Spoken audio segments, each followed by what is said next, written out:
আসসালামু আলাইকুম সবাইকে।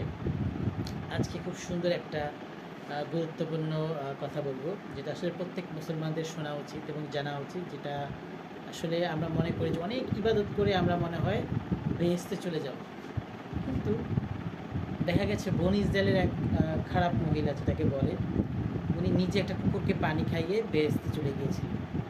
কাজেই আমরা সবসময় নামাজ আর রোজা পড়লেই যে বেহেশতে যাব তা কিন্তু না। আমাদের নিয়তের কারণে আমরা মাঝে মাঝে মানে বেহেশতে যেতে পারি। মানে পূর্বের অভিজ্ঞতা থেকে বলছি, পূর্বের যে গল্পগুলোতে যেমন এই খারাপ মহিলাটা একটা কুকুরকে পানি খাইয়ে বেহেশতে চলে গিয়েছিল।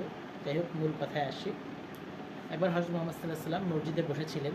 তো তার কিছু সাহাবী বসেছিল এবং তারা বলছিল যে, হুজুর, আমাদের মধ্যে থেকে কে সবার আগে বেহেশতে যাবে? তারপর হযরত মুহাম্মদ সাল্লাল্লাহু আলাইহি ওয়াসাল্লাম চুপ করেছেন, সে কিছু বলেননি। এমন সময় একজন সাহাবী মসজিদের ভিতর ঢুকছিল। তখন হযরত মুহাম্মদ সাল্লাল্লাহু আলাইহি ওয়াসাল্লাম বলল, তোমাদের মধ্যে ওই সাহাবীটি সবার আগে বেহেশতে যাবে।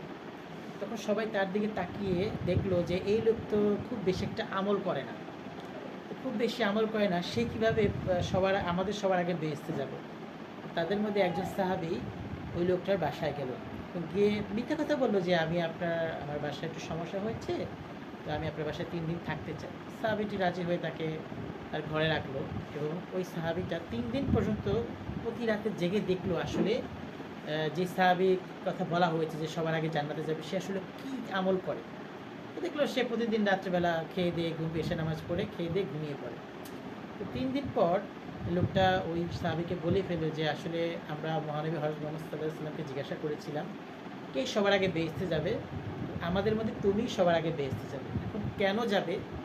আমি তো 3 দিন আসলে তোমার বাসায় ছিলাম, তুমি তো এক্সট্রা কোনো আমল করো না বা তুমি অতিরিক্ত কোনো আমল করো না, কিন্তু এখন আমার কাছে তাহলে মানে আমার প্রশ্ন জাগছে যে কেন আল্লাহ সুবহানাহু মানে আল্লাহ মানে আল্লাহর নবী কেন তুমি আগে বেঁচে যাবে সে কথা বলল।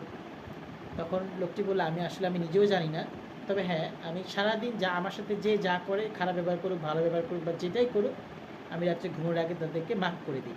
মানে ভালো ব্যবহার না, খারাপ ব্যবহারই যারা করে তাদেরকে ঘুমানোর আগে মাফ করে দিই, এছাড়া আমি আর কিছু করি না। তখন ওই লোকটি বুঝতে পারলো আসলে সে যে তার সাথে যারা খারাপ ব্যবহার করছে তাকে যে অকপটে মাফ করে দিল, এটাই আসলে তার সবার আগে বেহেশতে যাওয়ার একটা গুণ। তো সেরকম আমাদেরকে সবাইকে ইসলাম ধর্ম জানতে হবে, বুঝতে হবে। শুধু নামাজ রোজা পড়লেই হবে না, ভালো কাজ সাথে এইগুলো শিখতে হবে যে আমরা আসলে কী কী কাজ আমাদেরকে আসলে মানে মানে জান্নাতে নিতে পারে।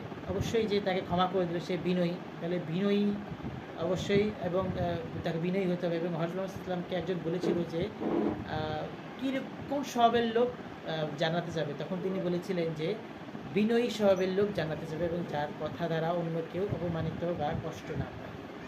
তো ধন্যবাদ সবাইকে। আমাদের সবাইকে বিনয়ী হতে হবে এবং আমাদেরকে ইসলাম ধর্মের সবগুলো গুণ অর্জন করতে হবে, তবেই আমরা বেহেশত অর্জন করতে পারব। এবং অবশ্যই সবার সাথে ভালো ব্যবহার করতে হবে। তো ধন্যবাদ সবাইকে।